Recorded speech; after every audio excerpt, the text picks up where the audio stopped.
Hello. Sign ലബാനിൽ പോയിട്ട് സലാം കാട്ടി കഴിച്ചപ്പോൾ തൊട്ട് എനിക്ക് ഇങ്ങനെ ഒരു ഐറ്റം ഉണ്ടാക്കാൻ തോന്നിയതാണ് കേട്ടോ. അതിനായിട്ട് ഞാനൊരു 3 ടേബിൾ സ്പൂൺ ബട്ടർ ഒരുക്കിയിട്ട് അതിലേക്ക് 1/4 കപ്പ് തിന്നായിട്ടുള്ള സേമിയ ചേർത്ത് നന്നായി വറുത്ത് കൊടുത്തിട്ട് അതിലേക്ക് 2 ടേബിൾ സ്പൂൺ പാൽപ്പൊടിയും 2 ടേബിൾ സ്പൂൺ പിസ്തയും അണ്ടിപ്പരിപ്പും കൂടി പൊടിച്ചതും ചേർത്ത് കൊടുത്തിട്ട് അത് മാറ്റി വെച്ചു. വേണമെങ്കിൽ പഞ്ചസാര ചേർത്തും കൂടി ചേർത്ത് കൊടുക്കാം. എനിക്ക് വേണ്ടാത്തതുകൊണ്ട് ഞാൻ ചേർത്തില്ല. അതേ പാത്രത്തിലേക്ക് 1 കപ്പ് പാലൊഴിച്ചിട്ട് അതിലേക്ക് 2 ടേബിൾ സ്പൂൺ പാൽപ്പൊടിയും 2 ടേബിൾ സ്പൂൺ മിൽക്ക് മെയ്ഡും ചേർത്തു. ഒന്ന് ചൂടായി വരുമ്പോൾ 1.5 ടേബിൾ സ്പൂൺ കോൺഫ്ലോറിലേക്ക് 1/4 കപ്പ് പാലൊഴിച്ച് കലക്കി അതുകൂടി ചേർത്ത് അത് കുറുകി വരുമ്പോൾ 1 ടീസ്പൂൺ വാനില എസൻസും കൂടി ചേർത്തു. അപ്പോൾ നമ്മുടെ ആദ്യത്തെ ലെയർ എന്ന് പറയുന്നത് നമ്മുടെ സേമിയ ലെയറാണ്. അത് നന്നായി ഒന്ന് സെറ്റ് ചെയ്ത് കൊടുത്തതിന് ശേഷം അതിൻ്റെ മുകളിലേക്ക് ഈ കസ്റ്റാർഡ് ലെയർ ഒഴിച്ചു കൊടുക്കുക. എന്നിട്ട് ഒന്ന് ഫ്രിഡ്ജിൽ വെച്ച് സെറ്റ് ചെയ്തെടുക്കുക. ഇനി അതിൻ്റെ മുകളിൽ ഞാൻ കൊടുക്കാൻ പോകുന്ന ലെയർ ഈ ദുബായ് ചോക്ലേറ്റ് വെച്ചിട്ടുള്ള ലെയറാണ്. നമ്മുടെ ഡയറി മിൽക്കാണ്, ദുബായിലത്തെയാണ് കേട്ടോ. അപ്പോൾ നമ്മുടെ ആവശ്യത്തിനനുസരിച്ച് എടുക്കാം. ഞാനിവിടെ ഒരു 6-7 കഷ്ണം അത്ര എടുത്തിട്ടുള്ളൂ.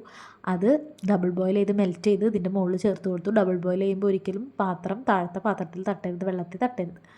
ഇനി അതിൻ്റെ ഏറ്റവും ടോപ്പ് ലെയറായിട്ട് കൊടുക്കുന്നത് ഈ ലോട്ടസ് ബിസ്കോഫിൻ്റെ ബിസ്ക്കറ്റ് പൊടിച്ചതാണ്. ഇത് ഇവിടെ ലോക്കലായിട്ട് മേടിക്കാൻ കിട്ടുന്നത്. ഒറിജിനൽ ആണോന്നൊന്നും എനിക്കറിയില്ല. എന്തായാലും അടിപൊളി ടേസ്റ്റുള്ളൊരു ബിസ്ക്കറ്റായിരുന്നു. അത് നമുക്ക് ഇഷ്ടമുള്ള പോലെ ഇട്ടിട്ട് ഡെക്കറേറ്റ് ചെയ്ത് കൊടുക്കാം. എന്നിട്ട് ഇങ്ങനെ കട്ട് ചെയ്തിട്ട് കഴിക്കുക. എന്ത് ടേസ്റ്റാണെന്നറിയോ? ആ ഒരു സേമിയയുടെ ക്രഞ്ചിനെസ്സും ചോക്ലേറ്റിൻ്റെ ക്രഞ്ചിനെസ്സും നടുക്കിലത്തെ ആ ഒരു ക്രീമി ലെയറും എല്ലാം കൂടി സൂപ്പർ ടേസ്റ്റാണ്. എനിക്കിങ്ങനെ കഴിച്ചുകൊണ്ടേ ഇരിക്കാൻ തോന്നുമായിരുന്നു കേട്ടോ. എല്ലാവരും ട്രൈ ചെയ്യണേ. താങ്ക്